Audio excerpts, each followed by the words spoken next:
Estou ficando louco de saudade de você. Meu marido sussurrou ao telefone, a voz baixa e quente de um jeito que eu não ouvia havia meses. Fechei os olhos por exatamente 1 segundo antes de responder. Ela não pode mais atender o telefone. Silêncio. Então liguei o viva-voz e olhei através da parede de vidro da UTI. Antes de levar lá para a cirurgia, eu disse friamente. Ela me enviou tudo. A sala de espera cheirava a café queimado, desinfetante e chuva arrastada do estacionamento. Atrás de mim, uma máquina de lanche zumbia baixinho sob o murmúrio da televisão com notícias da madrugada, e a cada poucos minutos as portas automáticas perto da entrada de emergência se abriam com um suspiro mecânico, deixando entrar outra lufada de ar úmido de março vindo de fora. Os subúrbios de São Paulo no início da estação chuvosa eram cruéis assim. O verão nunca ia embora de verdade. Só ficava mais molhado e mais miserável. Minhas mãos tremiam, embora eu as mantivesse firmemente cruzadas no colo para que ninguém notasse. Na minha mão direita estava um iPhone rosa claro com o canto rachado e uma capinha brilhante que dizia Boas Vibrações em letras douradas desbotadas. Pertencia a uma mulher chamada Camila Rocha, e meu marido acabara de ligar para ele. No início, ele não disse nada depois de ouvir minha voz. Eu só conseguia ouvir sua respiração, agora rápida e irregular, como se ele tivesse começado a subir escadas de repente. Então, finalmente, baixinho. Laura? Eu encarei o corredor escuro da UTI à minha frente. Sim. Outro silêncio. O quê? O que aconteceu? Eu deveria ter gritado. Deus sabe que eu queria. Queria jogar o telefone do outro lado da sala, marchar até nossa bela casa nos subúrbios e quebrar todas as fotos de família emolduradas no corredor. Queria perguntar quanto tempo ele vinha me humilhando enquanto eu dobrava suas roupas, sentava ao lado dele nos jogos de futebol da Luísa, sorria educadamente nos churrascos do condomínio e o defendia sempre que as pessoas brincavam sobre executivos corporativos nunca estarem em casa. Mas, estranhamente, naquele momento eu me sentia quase calma. Talvez porque a dor já tivesse ido além da raiva.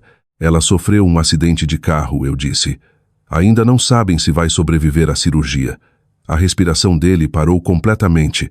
Ouvi movimento do outro lado da linha, uma cadeira raspando forte no chão. Meu Deus, murmurou ele. Jesus Cristo. E então algo aconteceu que me disse mais do que qualquer confissão poderia. Nenhuma vez ele perguntou quem Camila Rocha era para mim. Nenhuma vez negou conhecer. Lá. Nenhuma vez perguntou por que eu tinha o telefone dela. Ele simplesmente sussurrou. Ela está consciente? Nenhum marido reage assim a uma estranha. Eu me recostei devagar na cadeira dura de vinil do hospital e olhei para a chuva escorrendo pelas janelas. Não, respondi, mas antes de perder a consciência, ela agendou um e-mail para mim. O silêncio que se seguiu parecia vivo. Pesado, perigoso. Que e-mail? Ele perguntou finalmente. Olhei para baixo, para os arquivos abertos ainda brilhando no meu próprio telefone, capturas de tela de reservas de hotel em Campinas, recibos de restaurantes que Eduardo alegava ter frequentado com clientes, transferências bancárias que eu ainda não entendia, e gravações de áudio rotuladas apenas por datas. Você sabe exatamente qual e-mail, eu disse. Então desliguei. Por muito tempo, fiquei apenas sentada ali, olhando para o nada. A verdade era que, 3 horas antes, eu ainda acreditava que meu casamento era salvável. Não perfeito, Deus, não, mas salvável. Eduardo e eu éramos casados havia 12 anos. Morávamos em Nova Esperança, num daqueles condomínios quietos, cheios de gramados aparados, SUVs pretos e famílias que decoravam exageradamente para o Natal. Nossa filha Luísa tinha 14 anos. Toda sarcasmo, fones emaranhados e campos minados emocionais, exatamente como garotas de 14 anos devem ser. Eu trabalhava como enfermeira no Hospital São Lucas, mas depois que Luísa nasceu prematura, Eduardo me convenceu a ficar em casa por um tempo. Só até as coisas se acalmarem, ele dissera. As coisas nunca se acalmaram. Os anos passaram quietos, como costumam passar no casamento.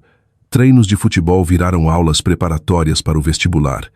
Noites românticas viraram conversas sobre boletos de condomínio e calhas vazando. Eduardo subiu na empresa, uma corporação de suprimentos médicos no centro de São Paulo. E a cada promoção vinha outra camada entre nós. Horas mais longas, mais viagens de negócios, ternos novos, Mais tensão, menos contato visual. Cerca de 8 meses antes, notei que ele tinha começado a trancar o celular. Esse pequeno detalhe ficou cravado no meu peito como uma farpa. Depois veio a colônia que ele passou a usar nos dias úteis. A academia que ele ficou estranhamente reservado sobre. Os jantares tarde da noite com clientes que sempre aconteciam nas quintas-feiras. Nós, mulheres, sempre sabemos muito antes de admitir para nós mesmas, mas saber quietamente dentro dos ossos é diferente de ver a prova diante dos olhos como evidência num tribunal. Às 20h17 daquela noite, meu telefone tocou de um número desconhecido enquanto eu dobrava a roupa na sala. Um homem se apresentou como policial rodoviário federal Daniel Ruiz. No início pensei que algo tinha acontecido com Eduardo. Então ele perguntou: "A senhora é Laura Mendes?" "Sim. Encontramos seu número listado como contato de emergência de uma Camila Rocha." Quase corrigi. Devia haver algum engano.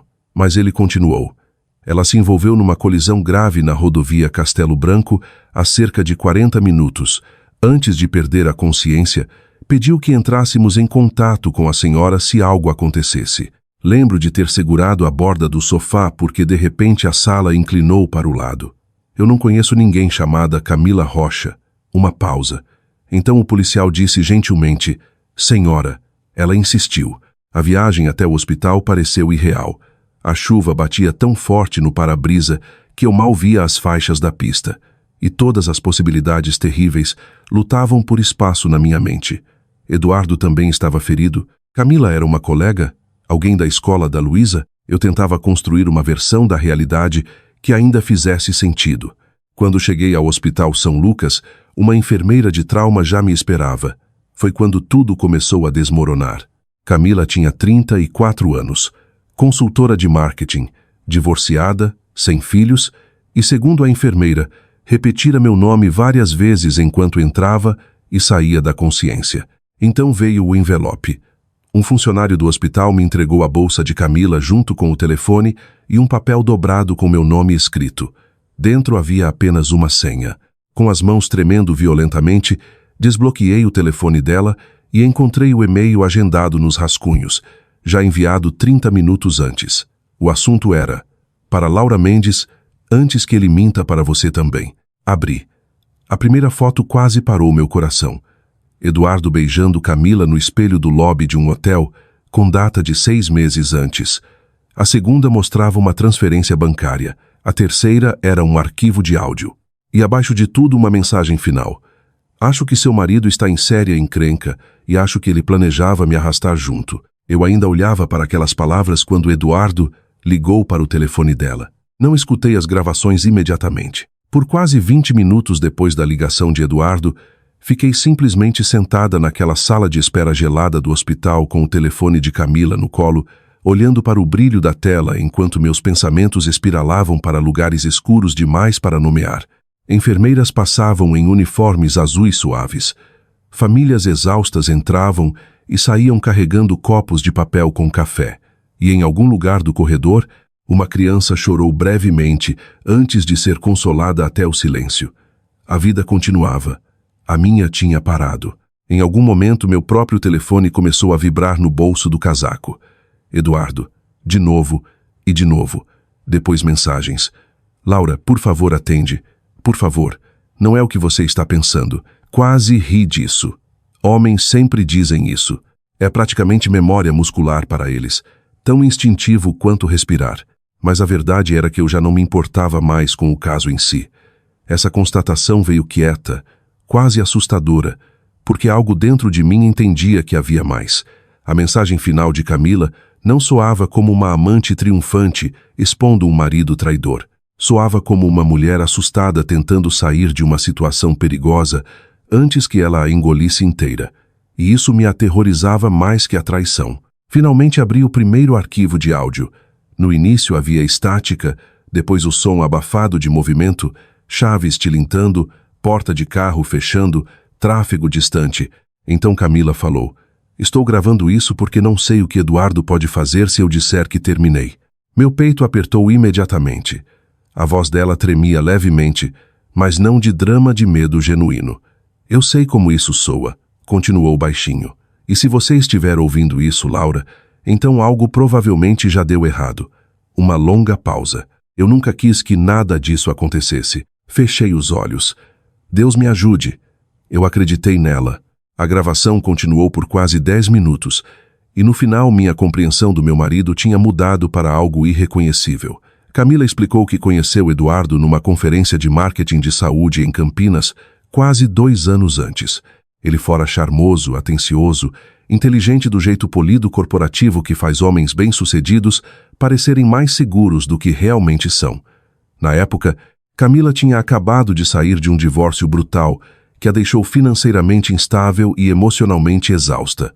Eduardo a ouviu, ajudou, lembrava detalhes. Depois começou a se abrir também. Pressão no trabalho, estresse, medo de falhar com a família. Mentiras clássicas, não inteiramente falsas. Essa era a parte perigosa, mas verdades cuidadosamente editadas para conquistar simpatia. O caso começou 6 meses depois. Mas, segundo Camila, a manipulação emocional começou muito antes. Ele sempre precisava se sentir o herói, disse ela baixinho na gravação. Então, um dia, sem aviso, ele precisou que eu o salvasse. Franzi a testa. Isso era novo. Um segundo arquivo de áudio explicava o resto. Cerca de 1 ano antes, Eduardo aparentemente tomara uma série de decisões financeiras desastrosas ligadas a contas internas da empresa. Camila não entendia completamente os detalhes no início. Nem eu, mas envolvia transferências ocultas, pagamentos a fornecedores não autorizados e dinheiro que não poderia ser facilmente explicado se auditores começassem a olhar com atenção. E de alguma forma Eduardo a envolveu. Ele disse que era temporário, sussurrou Camila. Disse que a empresa devia bônus a ele que estavam atrasando, e ele só precisava mover dinheiro até as coisas se estabilizarem. Meu estômago gelou porque de repente certas memórias fizeram um sentido horrível. Eduardo andando pela cozinha às 2 da manhã, estourando com Luísa por nada, bebendo uísque sozinho na varanda dos fundos depois que todos dormiam. Não era culpa, era medo. A próxima gravação era pior. Camila soava exausta, emocionalmente esgotada. Eu disse que queria sair, contou ela. Disse que não conseguia mais fingir que tudo era normal. Então a voz dela falhou levemente, e ele ficou com raiva, não gritando. Isso teria sido mais fácil. Não. Segundo Camila, Eduardo ficava frio quando acuado, quieto de um jeito que deixava as pessoas nervosas. Ficava dizendo que eu estava exagerando. Ela sussurrou. Depois me lembrou que meu nome também estava ligado a algumas transferências. Eu me inclinei devagar para frente. Ali estava, a armadilha. Camila não era mais só amante, era garantia, e ela sabia. A gravação final quase me quebrou. Tinha sido gravada acidentalmente dentro do carro de Camila poucas horas antes do acidente. A chuva batia forte no para-brisa, e no início nenhum dos dois falou. Então Camila disse baixinho, "Não consigo mais fazer isso." Eduardo respondeu imediatamente, "Você está sendo irracional." "Não, Eduardo, estou apavorada. Você acha que destruir nossas vidas vai ajudar? Minha vida já está destruída." Silêncio. Então a voz de Camila tremeu com lágrimas. "Você disse que ninguém se machucaria." Outro longo silêncio. Quando Eduardo falou novamente, o tom tinha mudado completamente mais plano agora, mais escuro. "Você não pode simplesmente ir embora depois de tudo que arrisquei por você." Parei de respirar. Camila sussurrou. "Por mim ou por você?" Sem resposta. Então veio o som de uma porta de carro batendo. Chuva. Passos. E finalmente Camila soluçando baixinho atrás do volante. A gravação terminou ali. Sem acidente, sem gritos, só silêncio. Fiquei paralisada naquela cadeira do hospital enquanto a realidade se assentava devagar nos meus ossos. Meu marido não tinha tentado matar ninguém, mas empurrara uma mulher assustada até o limite do colapso emocional, a prendera dentro das mentiras dele e a deixara sozinha no meio de uma tempestade, carregando segredos grandes o suficiente para arruinar os dois. E agora ela lutava pela vida lá em cima. Meu telefone vibrou novamente. Eduardo. Desta vez atendi. Por vários segundos nenhum de nós falou. Então ele perguntou baixinho, "Ela está viva? Não você está bem? Não podemos conversar? Nem mesmo desculpe." Só isso. Olhei para as portas da UTI. "Sim", eu disse friamente. "Por enquanto." Ouvi ele expirar trêmulo. Então, bem baixinho, "Laura, por favor, me deixa explicar." Olhei para a chuva escorrendo pelas janelas do hospital e percebi algo estranho. Pela primeira vez em meses, talvez anos, eu não sentia mais medo de perder meu marido. Agora tinha medo de finalmente ver quem ele realmente era. Ao amanhecer, a história já começava a se espalhar além do nosso controle. Era assim nos subúrbios de São Paulo. As pessoas fingiam respeitar a privacidade, mas no momento em que o escândalo entrava no condomínio, ele se movia pelas comunidades como fumaça por baixo da porta, quieto, invisível, rápido. Às 6h30 daquela manhã, enquanto eu estava meio adormecida numa cadeira plástica do hospital com café frio nas mãos, a empresa de Eduardo o colocou em licença administrativa temporária pendente de investigação interna. Às 8h, uma das outras mães do time de futebol da Luísa me mandou mensagem fingindo se preocupar, embora a mensagem carregasse a fome inconfundível de quem pescava fofoca. Ao meio-dia, minha filha saiu da aula de matemática porque outro aluno perguntou se o pai dela era o executivo traidor que aparecia nas notícias. Foi assim que uma vida podia desmoronar. Não de uma vez, pedaço por pedaço, em público. Eduardo chegou ao hospital pouco depois das 10 da manhã. Soube que era ele antes mesmo de olhar para cima. Depois de 12 anos de casamento, você aprende o ritmo da existência de uma pessoa, o som dos passos, o jeito de limpar a garganta, a energia nervosa que traz para uma sala antes mesmo de falar. Mas quando finalmente levantei os olhos, mal reconheci o homem à minha frente. A gravata estava torta. O cabelo parecia molhado, como se ele tivesse passado mãos ansiosas por ele durante horas. Olheiras sombreavam os olhos e, pela primeira vez desde que o conhecia, ele parecia genuinamente pequeno. Não poderoso, não polido, só cansado. Nossos olhares se encontraram. Nenhum de nós se moveu.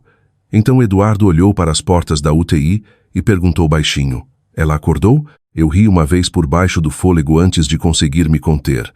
Não foi um som feliz. "Você é inacreditável", eu disse. "Não", interrompi bruscamente. "Não fique aqui fingindo que é a vítima nisso. Não estou fingindo nada. Sério, porque sua amante está lá em cima com o crânio fraturado, enquanto investigadores federais provavelmente estão vasculhando as contas da sua empresa agora." O rosto dele se contraiu imediatamente. Então eu estava certa. Havia investigadores federais envolvidos. Interessante. Eduardo baixou a voz. "Podemos não fazer isso aqui?" Eu me levantei devagar. Por um breve segundo, vi medo cruzar o rosto dele. Não porque achasse que eu pudesse gritar, mas porque percebeu que eu não me importava mais o suficiente para isso. Isso o assustou mais. "Sabe qual é a pior parte?" Eu disse baixinho. "Nem é mais o caso." O maxilar dele se contraiu. Eu ouvi as gravações. A cor sumiu do rosto dele imediatamente. Cada gota, e de repente entendi exatamente quão fundo isso ia. "Você a manipulou", sussurrei. "Você aprendeu." "Não foi isso que aconteceu." "Então explique." Eduardo olhou para o lado. Aquele pequeno movimento me disse mais do que palavras jamais poderiam. A verdade vivia dentro do silêncio. "Você não entende a pressão que eu estava sofrendo", murmurou ele finalmente. Eu o encarei incrédula. "Aí está", eu disse suavemente. "A desculpa." "Não é desculpa." "Então o que é?" Por um momento ele não disse nada. Depois baixinho: "Eu cometi erros." Erros, palavra tão limpa e corporativa, como se ele tivesse acidentalmente perdido uma papelada em vez de detonar 3 vidas de uma vez. Antes que eu pudesse responder, 2 pessoas de casacos escuros entraram na sala de espera e caminharam diretamente até nós. Um homem, uma mulher, ambos carregando pastas de couro. O homem falou primeiro: "Eduardo Duarte." Eduardo congelou. A mulher se apresentou como agente especial Karen Duarte, da Divisão de Crimes Financeiros do Ministério Público Federal. Aquela frase mudou completamente a atmosfera da sala, porque de repente isso não era mais um escândalo de casamento. Era real, dolorosamente real. "Gostaríamos de fazer algumas perguntas sobre várias transferências financeiras ligadas à MedTech Solutions", disse ela calmamente. Eduardo engoliu em seco. "Meu advogado não está aqui. O senhor não está preso, Sr. Duarte." "Ainda não." Os agentes o levaram para uma sala de consulta mais quieta no final do corredor. Mas antes de Eduardo desaparecer pela porta, ele se virou para mim, e pela primeira vez desde que tudo isso começou, vi algo honesto no rosto dele. Não arrogância, não manipulação. Medo.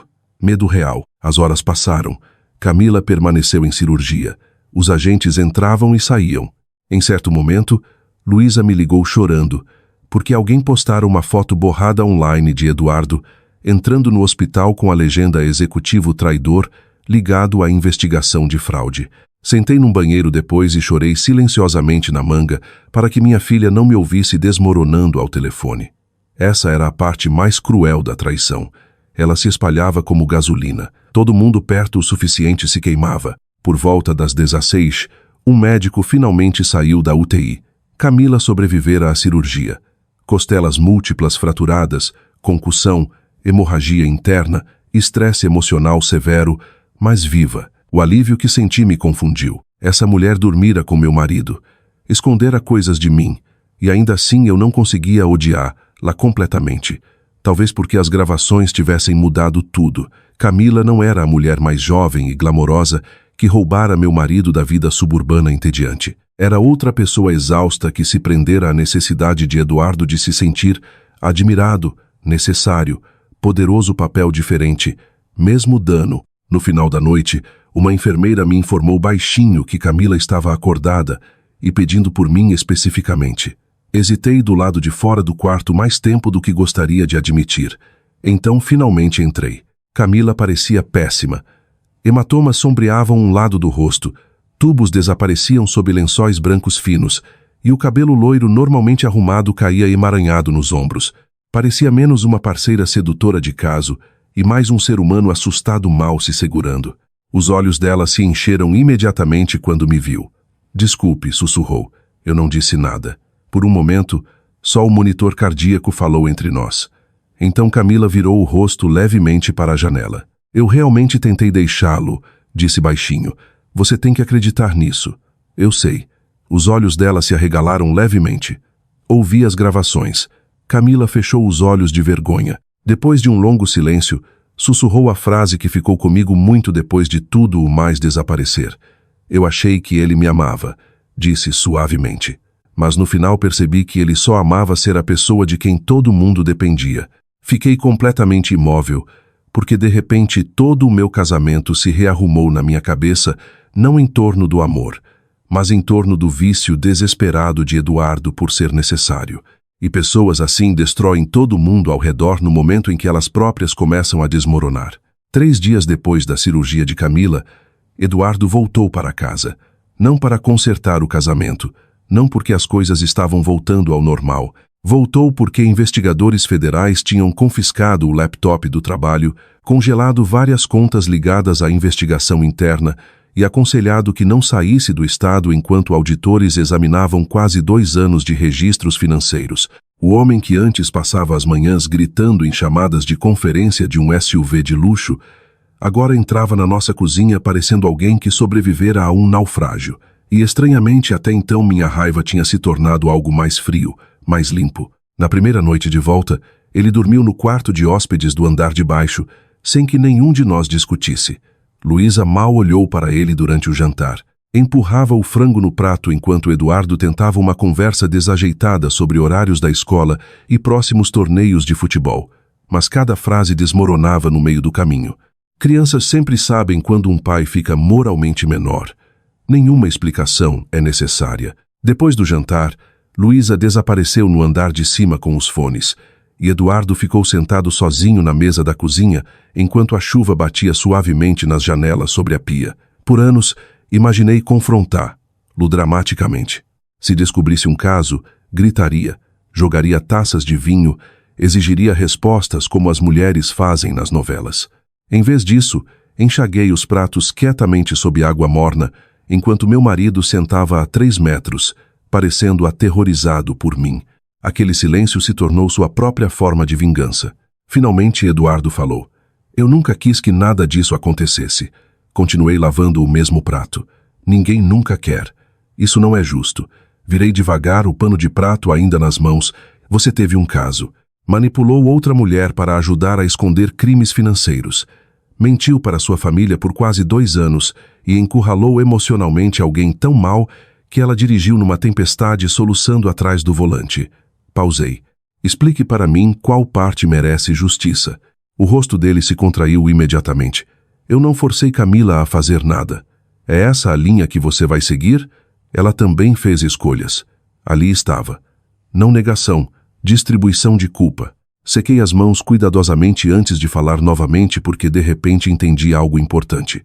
Eduardo ainda acreditava que essa crise poderia ser gerenciada, controlada, sobrevivida através de estratégia. Homens como ele sempre acreditam que consequências são temporárias. Sabe qual é seu verdadeiro problema? Perguntei baixinho. Ele parecia exausto. O quê? Você ainda acha que isso é sobre evitar punição? Ele franziu ligeiramente a testa. Mas é maior que isso agora, continuei. Você quebrou o jeito como sua filha olha para você. Quebrou o jeito como eu ouço sua voz. Quebrou algo dentro de você também, quer admita ou não. Por um longo momento ele não disse nada. Então, finalmente, eu estava tentando proteger a gente. Quase sorri. Não porque era engraçado, mas porque era trágico. Não, eu disse suavemente. Você estava tentando proteger a versão de si mesmo que queria que todo mundo acreditasse. Aquela frase o acertou mais forte do que gritos jamais poderiam. Vi acontecer fisicamente, o leve colapso nos ombros, o jeito como os olhos caíram para o chão, como se algo dentro dele tivesse finalmente ficado pesado demais para carregar. E pela primeira vez desde que esse pesadelo começou, Eduardo parou de se defender. A verdade veio devagar depois disso, não numa confissão dramática, mas em fragmentos ao longo de várias noites. Enquanto a casa permanecia anormalmente quieta ao nosso redor, a empresa andava em dificuldades financeiras depois de uma aquisição fracassada. Eduardo, aterrorizado de perder a posição, começou a mover dinheiro temporariamente entre contas de fornecedores para cobrir números faltantes antes das revisões trimestrais. No início, realmente pretendia repor tudo antes que alguém notasse. Depois os buracos cresceram, as mentiras se multiplicaram, e em algum ponto dessa espiral, ele conheceu Camila. Ela me fazia sentir que eu não estava falhando o tempo todo. Admiti uma noite, olhando para um uísque intocado. Com ela, eu podia fingir que ainda tinha controle. E quando ela parou de acreditar nele, fechou os olhos brevemente. Eu entrei em pânico. Essa era a resposta honesta. Não ganância, não luxúria, covardia. A necessidade de manter uma ilusão depois que a realidade se tornara insuportável. Nas semanas seguintes, os investigadores continuaram vasculhando as finanças de Eduardo. Vizinhos, de repente, ficavam excessivamente educados sempre que eu passava. No supermercado, as pessoas ou olhavam tempo demais ou evitavam contato visual completamente. O grupo do condomínio no WhatsApp explodiu quietamente com rumores depois que alguém vazou que agentes federais tinham visitado a casa. Enquanto isso, Luísa começou a passar mais tempo no quarto do que em qualquer outro lugar. Uma noite, eu a encontrei sentada de pernas cruzadas no chão ao lado da cama, chorando silenciosamente enquanto rolava postagens de redes sociais sobre Eduardo. Eu odeio ele, sussurrou. As palavras quebraram algo dentro de mim, porque apesar de tudo, eu não queria que minha filha crescesse envenenada pela amargura. Então sentei ao lado dela e a puxei para perto. Você não precisa odiá-lo, eu disse baixinho. Como você não odeia? Encarei a parede escura do quarto por um longo tempo antes de responder. Porque o ódio mantém você presa a pessoas que te machucam. Aquela frase ficou comigo depois porque percebi que se aplicava a mim também. A verdadeira vingança não era destruir Eduardo publicamente. A internet podia fazer isso de graça. O sistema legal cuidaria dos crimes financeiros. A própria vida já desmontava a identidade que ele passara anos construindo. Não. O castigo mais profundo era muito mais simples. Parei de amar-lo em voz alta. Não mais verificar se ele jantara. Não mais lembrar compromissos. Não mais estender a mão para ele distraidamente enquanto assistíamos televisão. Tornei-me educada, distante, definitiva. E a coisa horrível era que isso o afetava mais do que a raiva jamais poderia. Uma noite, por volta das 2 da manhã, eu o encontrei sentado sozinho na varanda dos fundos enrolado num casaco de inverno, olhando para o quintal escuro, enquanto a chuva caía suavemente sob as luzes de segurança. Ele parecia mais velho, menor de alguma forma. Quando abri a porta de correr, ele se virou devagar para mim. "Por que você ainda está aqui?" perguntou baixinho. Entendi a pergunta real por baixo. Por que eu não o destruí completamente? Cruzei os braços contra o ar úmido. Porque Luísa ainda precisa de estabilidade, respondi. E porque, apesar de tudo, não acho que você seja mau. Os olhos dele se encheram imediatamente. Isso me surpreendeu. Então eu disse a coisa que finalmente o quebrou. Mas não sou mais sua esposa nos sentidos que importam. Eduardo baixou a cabeça nas mãos e começou a chorar silenciosamente na escuridão molhada. E pela primeira vez desde que descobri o caso, senti algo perigosamente próximo à paz. O divórcio foi finalizado 11 meses depois da noite em que o telefone de Camila tocou na minha mão. Até então, quase tudo sobre nossa vida antiga tinha desaparecido. A casa em Nova Esperança foi vendida no final de outubro para um casal mais jovem com gêmeos e um Golden Retriever. Eu os observei andar pelo que antes era minha cozinha, discutindo cores de tinta, enquanto estranhos médium cômodos que um dia abrigaram festas de aniversário, manhãs de Natal e pequenos momentos comuns que eu costumava acreditar serem permanentes. Eduardo se mudou para um pequeno apartamento a 20 minutos de distância, perto da linha de trem, porque sua habilitação fora temporariamente restrita durante parte da investigação. Luísa e eu alugamos um condomínio modesto perto do hospital depois que voltei a trabalhar como enfermeira em tempo integral. A vida ficou menor, mais quieta, mais honesta. Essa era a coisa estranha sobre o desastre. Depois de dano suficiente, as pessoas param de fingir. Simplesmente não sobra energia para isso. Eduardo acabou aceitando um acordo de delação ligado à investigação de fraude financeira.